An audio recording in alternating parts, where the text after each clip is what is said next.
digital economies. It sounds impossible, right? Well, today we're going to try and do just that. We're going to trace 800 years of Bangladesh's incredible history, from sultans and colonizers all the way to liberation and innovation. And we're going to do it all in one short explainer. Okay, let's jump right in. All right, so here's our roadmap. We've broken this massive story down into 5 key chapters. We're going to start way back in 1204, in the medieval era. Then we'll move into the dramatic colonial period, cover the really turbulent years as part of Pakistan, witness the nation's birth in the Liberation War, and finally land in the present day to see the modern nation it has become. This is the whole journey at a glance. So let's start with Chapter 1. This is where the story of a unique Bengali identity really starts to take shape, way before the name Bangladesh was even a thought. We're talking about a time of powerful dynasties and just massive cultural growth. The year 1204. This is a huge turning point. The arrival of Bukhtiyar Khalji kicks off centuries of Muslim rule, and it completely reshapes the region's culture, its politics, its whole society. This wasn't just some change in leadership. It was really the beginning of a whole new civilization in Bengal.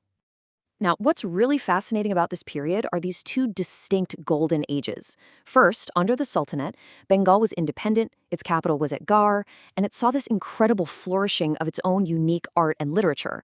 Then, the Mughals came in, moved the capital to Dhaka, and turned the region into a global economic powerhouse. They were famous for their muslin textiles, which were so fine, people literally called them woven air. So you have 2 very different eras, but both were absolutely crucial in building Bengal's identity and its wealth.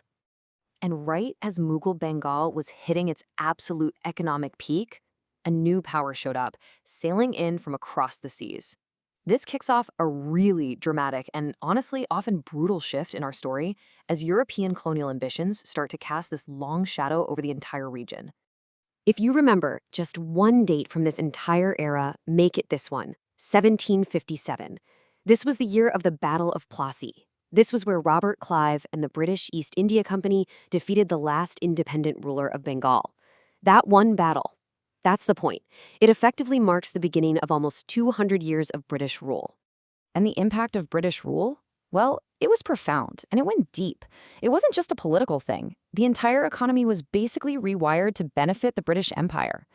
This meant unbelievable hardship for local farmers.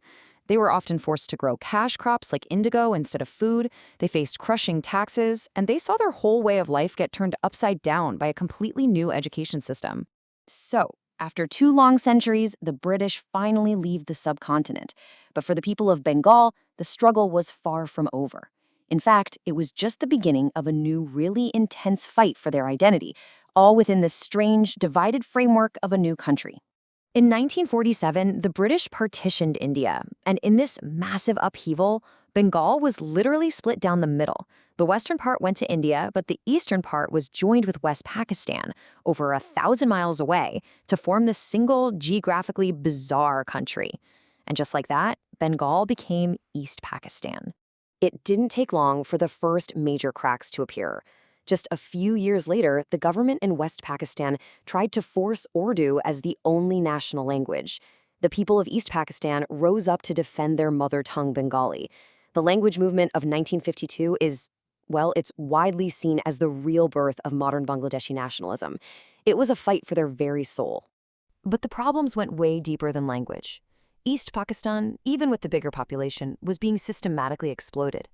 Its economic resources were being drained and sent to the West, and its people were pushed to the margins, both politically and culturally. This feeling of discrimination, this boishongo, just became too much to bear, and it made a push for independence feel almost inevitable. By 1971, that breaking point was here. The injustices had piled up way too high, and the demand for self-rule just exploded into a full-blown war for freedom. This is the climax of our story. The forging of a new nation through fire and sacrifice. The whole thing officially kicked off with an act of pure defiance. Sheikh Mujibur Rahman, whose party had just won the national election in a landslide, declared the independence of Bangladesh. That declaration sparked an immediate and brutal crackdown from the Pakistani military. The war that followed was short, but it was unbelievably intense and bloody. For 9 brutal months, the people of Bangladesh fought a guerrilla war for their freedom against a powerful, well-equipped army. The human cost was immense, but their will to be free was just stronger. And then, finally, victory. On December 16, 1971, the occupying forces surrendered. After centuries of being ruled by others, sultans, Mughals, the British, Pakistanis, the people of Bengal at last had their very own independent nation, Bangladesh.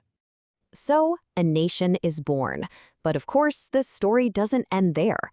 Winning a war is one thing, but building a country from the ashes, that's a whole other challenge. This final chapter is one of incredible resilience, of overcoming enormous challenges to build a modern, thriving state. Those first few decades were tough. I mean, really tough. The entire country had to be rebuilt from scratch. It went through devastating political turmoil, including a tragic coup in 1975. But through it all, slowly but surely, the nation started to build the foundations of a democracy and began to pour its energy into economic development and just moving forward. And that focus? It paid off big time. Today, Bangladesh is one of the fastest growing economies on the planet. This chart kind of shows you the main engines. The garment industry is, of course, a global giant. But what's also so important here is the huge growth in technology and the steady investment in education. Those are the things that are really powering the country's future. And all of that brings us to the vision that really defines Bangladesh today: Digital Bangladesh. Now, this is more than just a cool slogan. It's a real national strategy to use technology for growth in every part of society, from mobile banking reaching millions in villages to building a knowledge-based economy for all its citizens. So, from the very first Sultan in 1204 to the digital dreams of today, this has been an 800-year journey of forging an identity, fighting for freedom, and building a nation against some pretty incredible odds. As this story of resilience keeps going, the big question remains: what will the next chapter hold for this dynamic and determined country?